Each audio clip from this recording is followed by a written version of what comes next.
Atëherë përshëndetje. Përshëndetje. Shumë kënaqësi të të kemi në hapësirën dedikuar medias këtu në Iceberg Exhibition në Premium Channel. Më thuaj pak si ka qenë eksperjenca jote në këtë panajër. Eksperjenca jonë në këtë panajër ka qenë shumë e bukur, është hera e parë që të marrim pjesë. Ishte interesante, nuk e prisnim kaq shumë lëvizje, ishte goxha lëvizje. Goxha bukur, kemi komunikuar dhe kemi shkëmbyer kontakte me shumë biznese dhe me shumë vizitorë, le të themi. Kur thua që nuk prisni që të kishte kaq shumë lëvizje, ke fjalën për pjesëmarrjen apo qofte edhe kontakte që ju keni realizuar dhe keni dhe kontaktet, po dhe pjesëmarrja. Pjesëmarrja normalisht është turizëm, pritet, është një boom në turizëm në Shqipëri kohët e fundit, por dhe pjesa e kontakteve pam që kishte shumë njerëz të interesuar. Cila është kompania që ju përfaqësoni? Ne përfaqësojmë kompaninë Magnetix, na gjeni në website-in magnetix.dev për të parë çdo shërbim që ne ofrojmë. Jemi një kompani marketingu digital me plot 9 shërbime të plota, duke filluar që nga mirëmbajtja e social media, website, sisteme, custom code normalisht. Duke marrë në konsiderat faktin që çdo kompani tani më ka një fokus të shtuar drejt marketingut digital, edhe për shkak të gjithë zhvillimit që kanë marrë jo vetëm rrjetet sociale, por edhe teknologjia e cila është implementuar thuajse në çdo sektor të jetës e të çdo industrie. Si e keni parë ju zhvillimin nga viti në vit të kompanisë tuaj si një nevojë për bizneset? Nga vitin në vit shohim, le ta themi në këtë mënyrë, që në Shqipëri marketingu është shumë i domosdoshëm, pavarësisht se nuk ka qenë kompanitë nuk janë shtyrë që të kenë një qasje drejt një marketingu të mirëfill. Shohim që ka një rritje të kërkesës. Është diçka shumë e mirë dhe për tregun dhe për ne si kompani. Presim që të shtohet akoma më shumë, sepse çdo gjë drejtohet te marketingu, duam apo s'duam, pa marketing një biznes, le të themi, do ketë mangësitë e veta.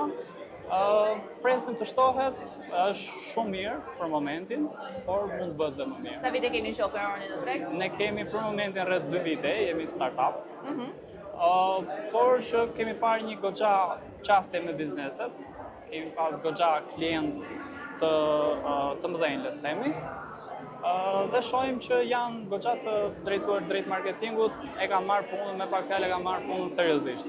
Çfarë kërkojnë më së shumti bizneset shqiptare nga një kompani marketingu? Kërkojnë rezultate të shpejta apo kërkojnë një ndërtim të brendit të tyre në afat gjatë? Shumica e bizneseve shqiptare, le të jemi të sinqertë, kërkojnë rezultate të shpejta, por kjo është diçka që nuk është e mundur. Një biznes duhet të drejtohet më shumë tek rezultatet afatgjate.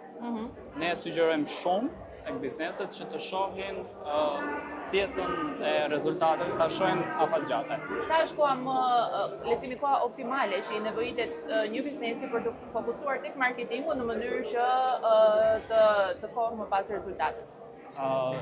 Varet, si gjithmonë, varet nga tipi i biznesit. Ka biznese që me një marketing të mirë marrin një rezultat shumë më të shpejtë, por ka biznese që duan një kohë më të gjatë për të arritur rezultatet e dëshiruara dhe afatgjate.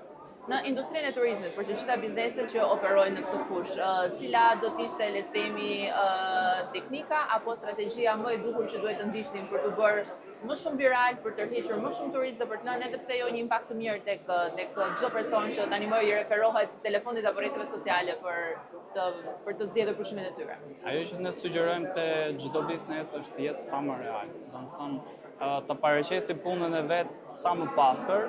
Pamja vizuale është, le të themi, pika kyçe, por dhe pjesa që biznesi duhet jetë sa më real. Mos ta hiperbolizoj shërbimin që ofron, sepse klienti vjen bazuar në diçka që ka parë një reklam, një review dhe krijon pritshmëri të tjera dhe normalisht ti pasi i ikën ky klient merr një review negative.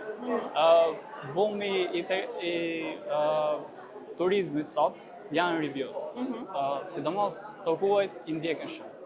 Madje edhe shqiptarët e kanë futur si kulturë që shohin reviewt para se të vizitojnë një vend, dhe kjo është ajo që ne u sugjerojmë gjithmonë.